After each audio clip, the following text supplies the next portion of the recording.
오늘 말씀은 예레미야 16장 말씀입니다. 예레미야 16장 1절부터 13절까지 말씀인데 읽는 것은 10절부터 13절까지만 읽도록 하겠습니다. 제가 봉독하겠습니다.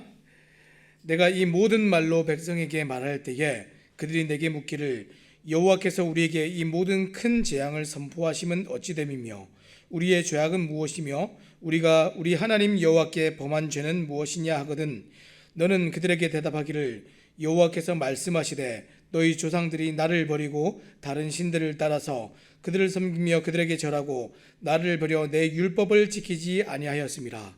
너희가 너희 조상들보다 더욱 악을 행하였도다.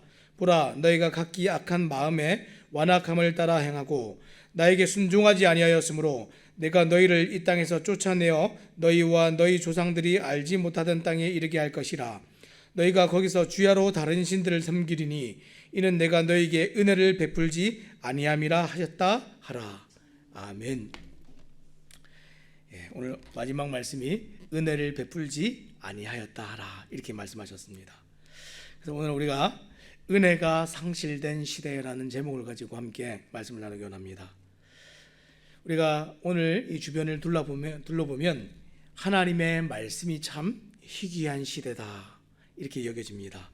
이렇게 말하면 어떤 분들은 동의를 하실 것이고 또 어떤 분들은 동의하지 않으실 분도 있을 것 같습니다. 이렇게 담임 목사님 말씀하실 때 홍수 속의 기갈이다 이런 말씀하셨습니다. 물은 넘쳐나지만 먹을 물이 없습니다. 이렇게나 많이 말씀이 넘쳐나고 풍성한 시대를 우리가 살고 있지만 우리에게 양식이 될 진리의 말씀을 바르게 전하거나 또 듣는 그런 사람들이 점점 사라지고 있습니다. 그것을 우리가 어떻게 알 수 있습니까? 시대적인 현상과 사람들이 맺어가는 열매를 보면 알 수가 있습니다. 말씀이 풍성한 시대의 특징이 무엇입니까? 은혜가 넘칩니다. 복이 넘칩니다. 또 말씀이 메마른 시대의 특징은 무엇입니까? 심판과 저주가 넘쳐납니다. 사랑하는 여러분, 성경이 말하는 가장 큰 복이 무엇입니까? 하나님을 가까이 하는 것이 가장 큰 복입니다. 하지만 오늘 이 시대는 점점 하나님으로부터 멀어져 가고 있고 하나님의 말씀으로부터 멀어져 가고 있습니다. 말씀이 사라지고 하나님을 가까이 하지 않기 때문에 결국 은혜를 상실한 시대가 우리에게 찾아오고 있습니다. 오늘 본문에는 예레미야가 전한 하나님의 말씀을 중요하게 여기지 않았던 사람들이 있었습니다. 그래서 예레미야 선지자는 조국 유다의 패망에 관한 메시지가 사람들에게 사실로 받아들여질 수 있도록 진실성 있게 그것이 들려지도록 삶으로 보여줄 필요가 있었습니다. 그래서 오늘 말씀은 상실한 유다가 지금 돌아오도록 이 예레미야 선지자가 이미 외쳤던 말씀을 가지고 하나님 말씀으로 돌아가야 될 그 필요성들을 우리가 함께 살펴보기를 원합니다. 자, 먼저 1절과 2절 말씀을 제가 한번 읽어보겠습니다. 여호와의 말씀이 또 내게 임하여 이르시되 너는 이 땅에서 아내를 맞이하지 말며 자녀를 두지 말지니라. 오늘 하나님께서 예레미야에게 첫 번째로 하신 말씀은 아내와 자녀를 두지 말라 하신 말씀입니다. 여러분, 고대 사회에서 아내를 맞이하고 자녀를 출산하는 것은 큰 축복이었습니다. 그렇죠? 그래서 창세기 말씀에 보면 하나님께서 아브라함을 축복하실 때 이렇게 말씀하셨습니다. 창세기 12장 1절부터 2절 말씀입니다. 여호와께서 아브라함에게 이르시되 너는 너의 고향과 친척과 아버지 집을 떠나 내가 내게 보여줄 땅으로 가라. 내가 너로 큰 민족을 이루고 내게 복을 주어 내 이름을 창대하게 하리니 너는 복이 될지라. 복을 주시는데 큰 민족이 되게 하시는 그런 복을 주셨습니다. 자, 그렇기 때문에 이 고대 사회에서 보면 자녀를 출산하는 것은 대단한 복이었습니다. 그래서 자녀를 출산하지 못한다 하는 것은 반대로 큰 불행으로 여겨졌습니다. 그래서 혼인은 자녀의 출산과 늘 이렇게 연결지어서 생각하는 것이 이제 고대의 생각이었는데, 그런데 오늘 예레미야에게는 뭐라고 얘기하셨습니까? 아내를 맞이하여 많은 자녀를 낳아 자손을 번성하게 하는 그 일을 하지 말라 하시는 혼인 금지 명령을 예레미야에게 주셨습니다.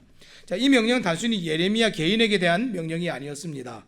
이 예레미야의 상징적 행위는 이스라엘 백성에게 하나님의 말씀을 삶으로 이미지화해서 보여주는 그런 기능을 하고 있었습니다. 자, 그러면 혼인하지 못하고 자녀를 낳지 못하는 이 일이 백성들에게 어떤 메시지를 줍니까? 이 독신의 상황을 주신 것은 이 유다의 종말이 가까워 있음을 보여주는 강력한 징조가 되었습니다. 여러분 실제로 이 전쟁이 나거나 환란이 닥치면 가장 어려움을 당하는 사람들이 어떤 사람들입니까?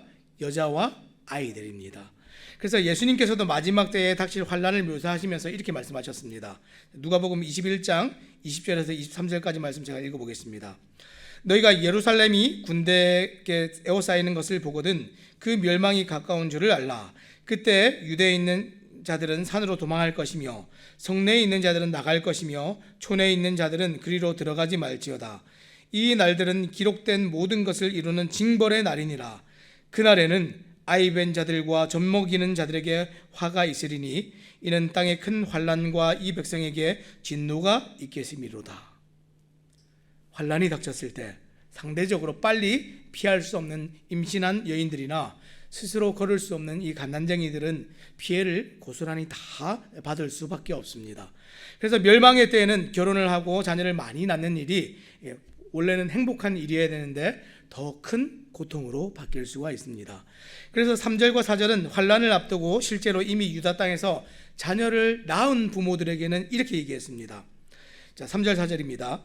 이곳에서 낳은 자녀와 이 땅에서 그들을 해산한 어머니와 그들을 낳은 아버지에 대하여 여호와께서 이와 같이 말씀하시오니 그들은 독한 병으로 죽어도 아무도 슬퍼하지 않을 것이며 묻어주지 않아 지면의 분토와 같을 것이며 칼과 기근에 망하고 그 시체는 공중의 새와 땅의 짐승의 밥이 되리라. 이미 자녀를 낳은 자들은 이 하나님께서 이 유다를 망하게 하실 때 이 고통스러운 일들을 다 당하게 될 것이다, 이렇게 얘기합니다. 자, 독한 병이라고 얘기했는데 이 독한 병은 죽음에 이르게 할 정도의 치명적인 병을 지금 가리키고 있습니다. 또 죽은 시체들의 수가 하도 많아서 애국하거나 매장할 그럴 겨를조차 없을 것이다, 이렇게 예고하고 있습니다. 예레미야 선지자는 이 하나님의 말씀이 실제로 일어날 진실된 말씀임을 삶으로 증명해야 될 필요가 있었습니다. 그래서 나라가 망하고 재앙이 곧 닥친다라고 말하면서 선지자 자신은 전혀 그렇지 않은 사람처럼 먹고 마시며 일상의 삶을 아무런 정말 앞으로 닥칠 일을 예고하지 않은 사람처럼 살아간다면 누가 그 선지자의 말을 믿겠습니까? 그래서 하나님께서는 예레미야가 선포한 그 말씀처럼 실제로 임박한 재앙을 눈앞에 두고 그것을 확실히 알고 살아가는 사람처럼 그렇게 살라라고 오늘 예레미야에게 그렇게 명령하신 것입니다. 결혼도 하지 말고 자녀도 낳지 말아라. 그것을 알고 있다면 당연히 그렇게 살아야겠지요. 예레미야 선지자에게는 가정이 허락되지 않았습니다.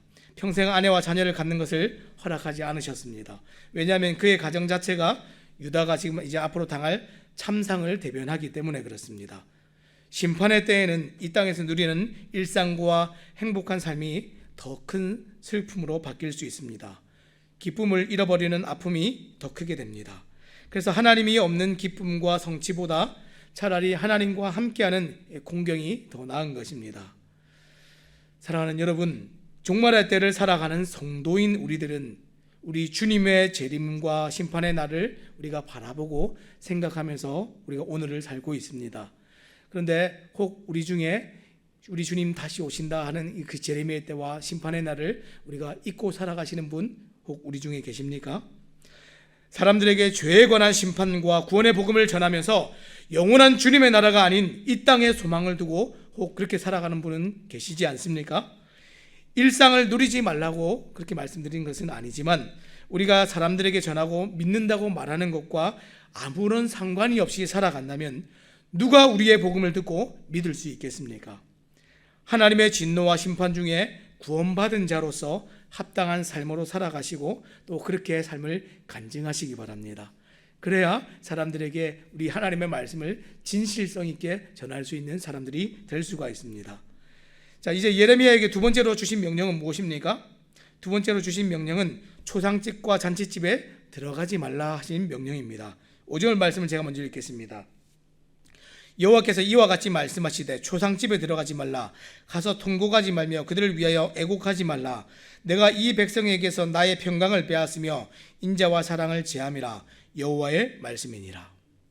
하나님께서는 예레미야에게 사람이 죽은 초상집에 가지 말라라고 하셨습니다. 그리고 어쩌다 가게 되어도 초상집에 가서 곡하지 말고 유가족을 위로하여 주지 말라, 이렇게 말씀하셨습니다. 왜 이렇게 말씀하시고 있습니까? 왜 이렇게 하시는지 이제 6절과 7절에 그 설명이 나옵니다. 큰 자든지 작은 자든지 이 땅에서 죽으리니 그들이 매장되지 못할 것이며 그들을 위하여 애곡하는 자도 없겠고 자기 몸을 베거나 머리털을 미는 자도 없을 것이며 그 죽은 자로 말미암아 슬퍼하는 자와 떡을 떼며 위로하는 자가 없을 것이며 그들의 아버지나 어머니의 상사를 위하여 위로의 잔을 그들에게 마시게 할 자가 없으리라.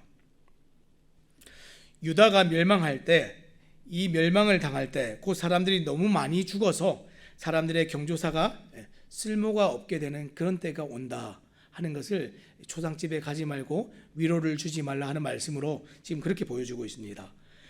그들은 하나님의 심판으로 죽을 것입니다. 말씀을 귀담아 듣지 않고 말씀이 다 사라짐으로 은혜가 상실되는 그런 시대가 그들에게 이제 찾아오게 됩니다. 왜냐하면 하나님께서 이 백성에 베푼 평화와 사랑과 자비를 거두어 들이시기 때문에 그런 일들이 일어납니다. 주 하나님의 심판은 지금 한번 이렇게 심판이 내려지면 인정사정 보지 않습니다. 이 땅에서 큰 자든지 작은 자든지 높은 자든지 낮은 자든지 이 기회의 때가 다 지나가고 나면 다 죽게 됩니다. 그날에는 그들의 시체를 묻어줄 사람도 없고 그들의 죽음을 곡하여 줄 사람도 없습니다. 그래서 그러한 참상을 아무런 위로가 없는 초상집으로 지금 보여주고 있습니다. 초상집인데 위로가 없는 초상집입니다. 또 예레미야 선지자에게 뭐라고 얘기합니까? 잔치집에도 또 들어가지 말라 이렇게 말씀하셨습니다. 8절 말씀입니다. 너는 잔치집에 들어가서 그들과 함께 앉아 먹거나 마시지 말라. 예레미야는 사람들이 함께 앉아서 먹고 마시는 잔치집에도 들어가지 말라고 하나님께 이렇게 명령을 받았습니다. 하나님이 하실 심판을 생각하면 그들과 함께 기뻐할 수가 없었습니다. 그래서 9절 말씀에 이렇게 말합니다. 만군의 여호와 이스라엘의 하나님께서 이와 같이 말씀하시니라. 보라, 기뻐하는 소리와 즐거워하는 소리와 신랑의 소리와 신부의 소리를 내가 내 목전 내 시대에 이곳에서 끊어지게 하리라. 하나님의 심판의 칼이 이제 목전에 놓여서 눈앞에 와 있습니다. 그것을 모르면 몰라도 눈으로 보고 있는 상황에서 어찌 기뻐할 수가 있습니까? 모든 기뻐하는 소리와 즐거워하는 신랑과 신부의 목소리를 그들이 보는 앞에서 그들의 시대에 그 땅에서 사라지게 할 것이다. 하나님이 이렇게 말씀하셨습니다. 사랑하는 여러분, 이 말씀은 지금도 변함이 없습니다. 진리의 말씀을 가볍게 여기거나 믿지 않는 사람들에게 결국 아무런 기쁨도 없고 슬픔만 가득하고 한없는 고통 중에 그 누구도 울어주거나 위로해 주지 않는 그런 날이 반드시 찾아옵니다. 하나님의 심판으로 인해 죽는 죽음이 인정되고 공의로운 심판과 형벌이 내려지는 그런 날이 찾아옵니다.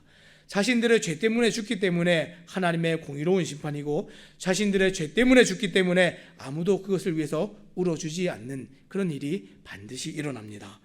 진리의 말씀을 상실한 자들에게 은혜가 상실되고 더 이상의 기쁨과 위로가 주어지지 않는 그런 때가 반드시 옵니다. 하지만 이 땅만 살아가는 사람들, 이 땅만 누리면서 살기를 원하는 사람들, 그런 사람들은 그런 날을 상상도 못하고 살아갑니다. 그래서 이 땅만 보고 살아가는 사람들에게 우리는 무엇을 보여줘야 됩니까?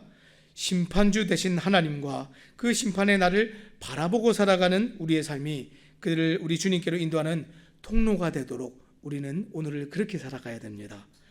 그럼에도 불구하고 하나님의 말씀이 사라진 세대는 이 재앙의 선포가 받아들여지지 않고 하나님께서 왜 그런 일들을 하시는가 이해되지가 않습니다.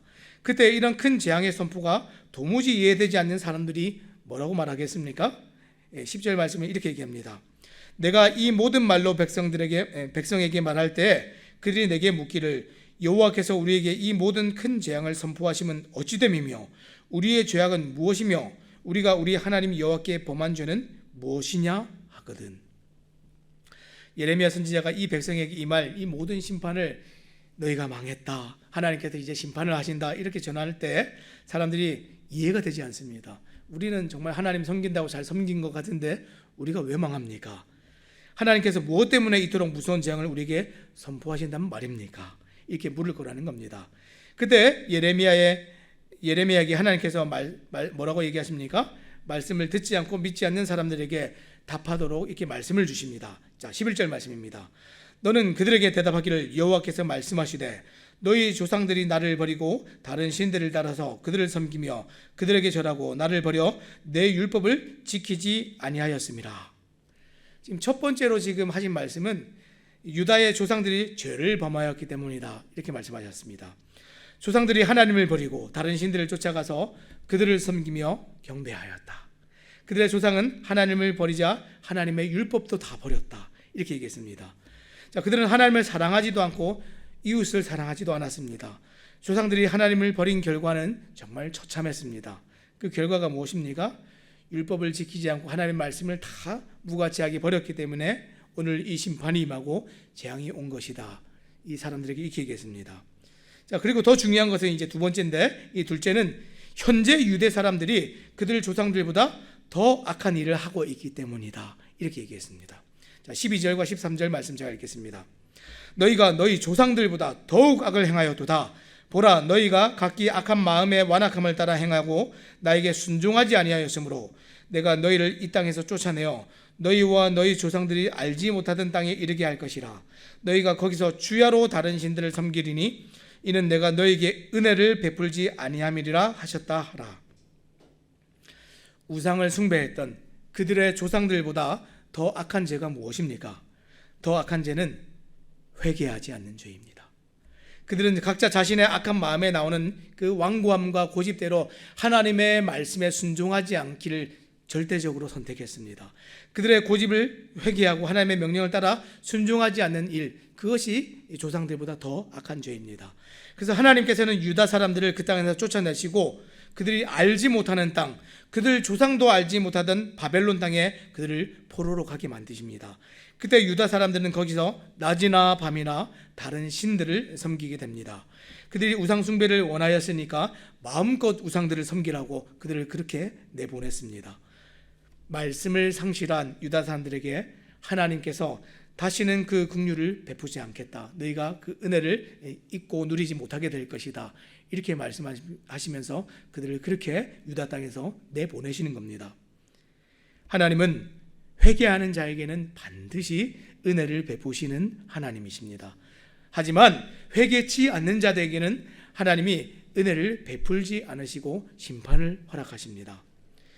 오늘 우리가 사는 시대, 우리 조국 대한민국은 우리 조상들보다 더 많은 악을 행하고 살지 않습니까? 의도적으로 하나님을 멀리하고 말씀을 배척하고 예배를 폐하는 그런 일들이 오늘 우리 주변에서 공공연하게 일어나고 있지 않습니까? 사랑하는 여러분, 말씀이 상실되면 은혜도 함께 상실되게 되어 있습니다. 우리 모두는 하나님을 떠났던 죄인들이었고 한때 우상을 섬기던 자들이었습니다. 하지만 조상들이 행해오던 우상을 섬기던 죄보다 더 큰 죄가 여기 있는데, 그것이 무엇입니까? 회개하지 않는 죄입니다. 오늘 이 시대가 하나님 앞에 더욱 악한 이유는 그들이 우상을 섬기기 때문이 아니라 돌아오지 않고 하나님의 정말 이 복음이 여기에 있는데도 회개하지 않기 때문에 더 악한 것입니다. 완악한 마음으로 진리의 말씀을 정면으로 도전하고 거스르고 불순종하는 일이 가장 악한 것입니다. 악을 선택한 유다의 끝이 우상이 가득한 곳에서 그 우상들과 함께 이 70년의 세월을 보내야 했던 것처럼 그리스도의 복음을 받아들이지 않고 돌아오지 않는 자들에게 주시는 그 일은 무엇입니까? 그들이 섬기던 사탄과 함께 영원한 불못에서 영원히 살게 되는 그 일이 그들에게 주어지게 된다 하는 것이 오늘 성경이 우리에게 가르쳐 주시는 진리의 말씀입니다. 말씀을 맺겠습니다. 은혜가 사라지는 것은 말씀이 상실됐기 때문에 그렇습니다. 하나님께 위로받지 못하고 무자비한 심판이 주어질 때는 끝까지 회개하고 돌아오지 않기 때문에 그렇습니다.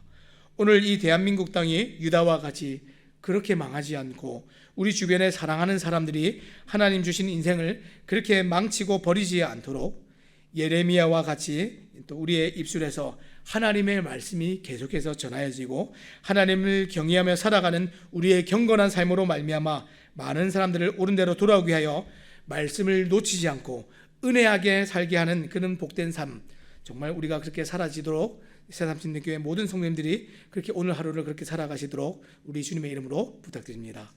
기도하겠습니다.